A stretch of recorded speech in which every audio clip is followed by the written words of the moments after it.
Okay, so I worked a little bit longer on the base of my basket, and this is about how big I'd like for the bottom of the basket to be. You can see that this is how much rope I have left to use to work on I call it the walls or the sides of the basket. And, you know, again, everybody's might be a little bit different. You may have wanted yours to be smaller. However, I want to caution you that if you stop, you know, about this size and start bringing the walls up, it's going to be more like a pencil case or like a pencil holder, kind of more like a tin can.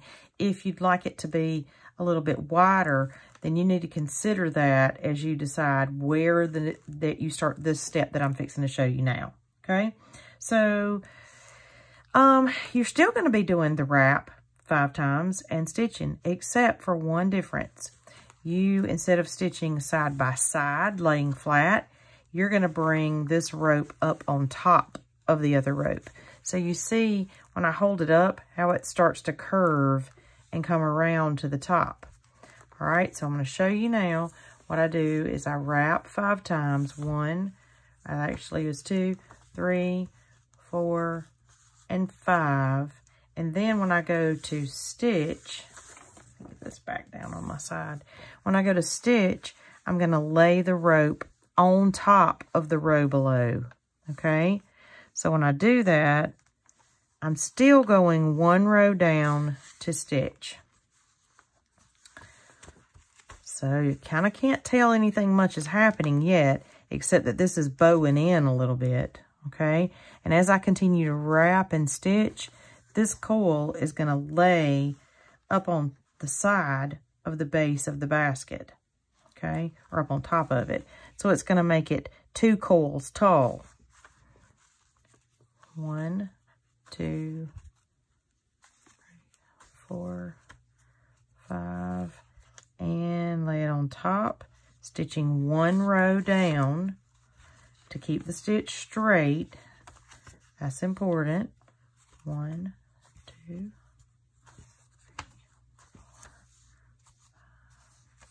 3, and stitching again 1 row below.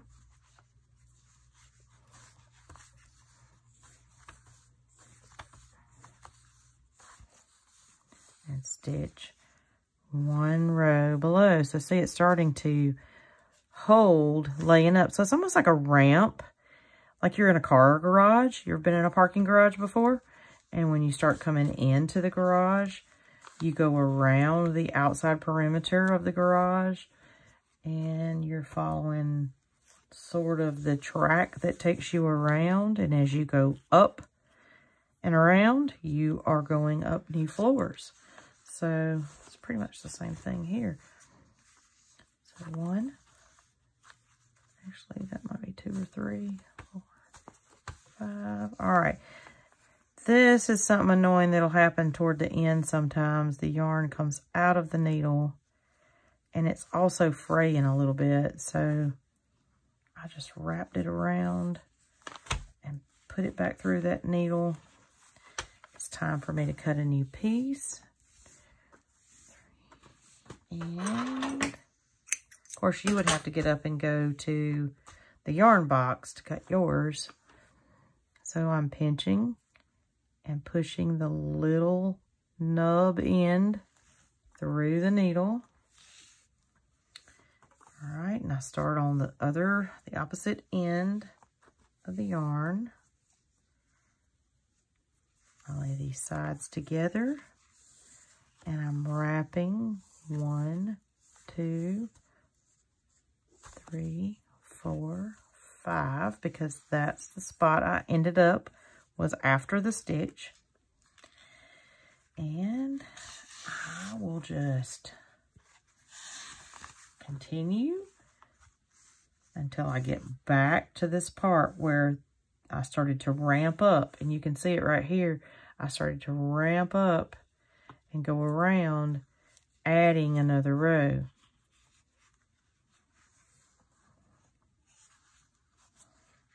Oh, wait. Got off track. Gotta do my wraps. So 1, 2, 3, 4, 5.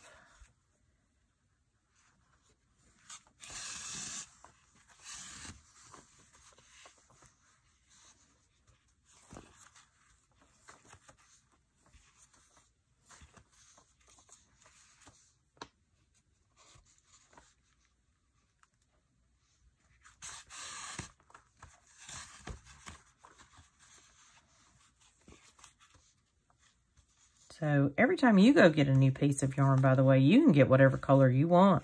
You can switch up your colors anytime. I'm just using one color because my yarn actually changes colors as the piece gets longer. So that's kind of a benefit to using a yarn that is variegated.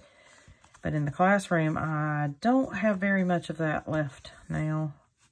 We used a lot of it making the woven pouches with 6th and 7th grade. And if they can do that, I know you can do this. I'm constantly counting and checking my stitch.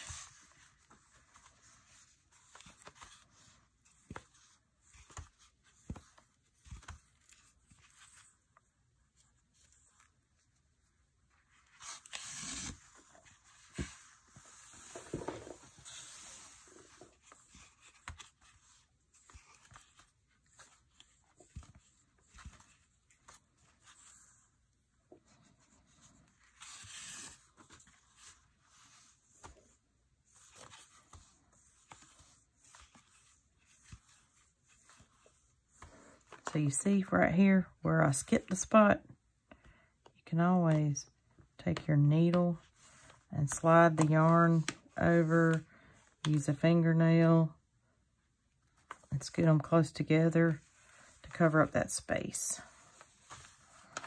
All right, I'm about to the starting point again. Almost there.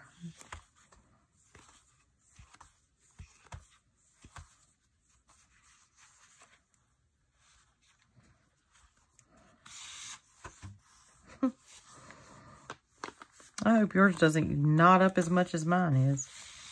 It shouldn't. Don't remember anybody's ever doing like this.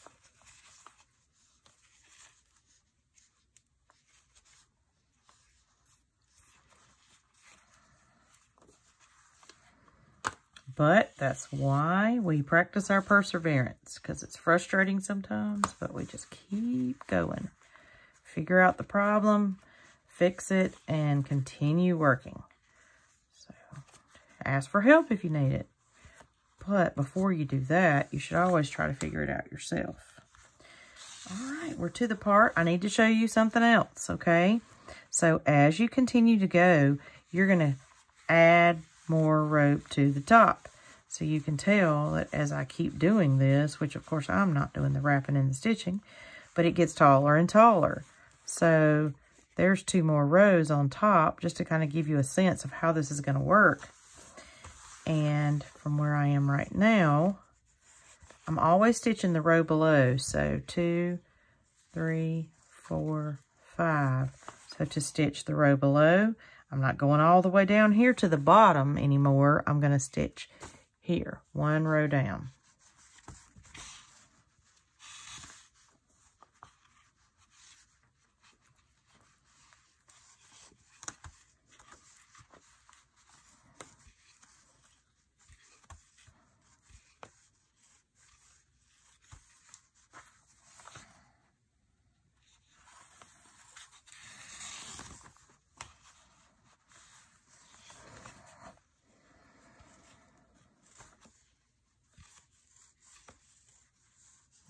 So I'm 1 row down. See, I've got 3 sections on my wall now.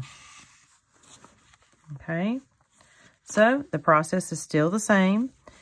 When I get to this point, I'm stitching 1 row below every time. Okay, and as I continue to come up, the basket will get taller. If you get to the end of this and you wish it was just a little taller, all you need to do is let me know. I can splice another piece of rope on the end so you can finish it up and make it a little taller. Hopefully, the goal is by the time you leave me for the end of your exam time, this will be finished, okay? So you need to work diligently. You need to work hard, practicing our perseverance, and keep making it all the way around to the top. In the last video, I'll show you how to finish the end off and sew it in so that it stays into one shape, okay? So 1 piece of rope starting at a coil, going around and around, and then standing it up on the top of each other to make the sides. We'll create a basket for you to use. Say maybe you want to take your rings and lay them in here while you're going to shower or wash your hands. Maybe you have some change from your pocket or some keys that you want to toss in there every night on your nightstand or your dresser. Maybe you have some jewelry, some candy. You can use it for whatever you like, or always giving it as a gift would be really special. So I hope you'll enjoy working on this, and I'll be back to show you how to finish the basket off.